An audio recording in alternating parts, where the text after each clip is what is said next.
Uncle Bob's new dog. My Uncle Bob wanted to buy a dog, but it was rather expensive.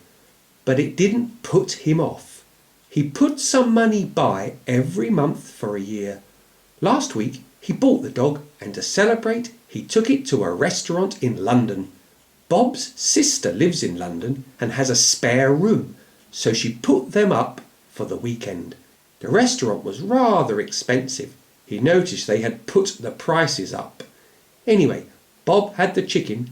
It smelt funny, which put him off. Rover the dog had the steak.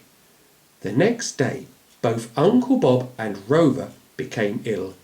He should have taken the dog to the vet immediately, but he put it off and put it off. In the end, Bob took it. The dog had food poisoning, and the vet had to put him down. Bob was furious with the restaurant, so he phoned them. He spoke to a waitress who put him through to the manager.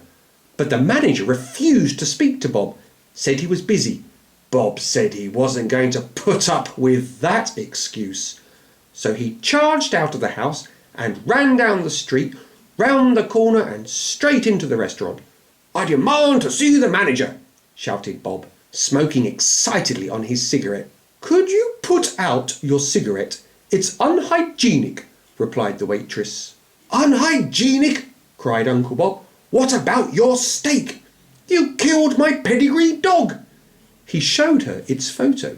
The waitress simply put him down by saying it wasn't a pedigree, it was a mongrel. Uncle Bob marched up to her desk and threw all her papers, pens, handbag, flowers, all over the room. "Ha!" cried Uncle Bob, and he walked out of the restaurant.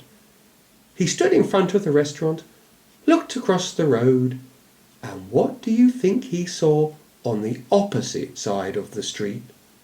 The restaurant he had been in the night before.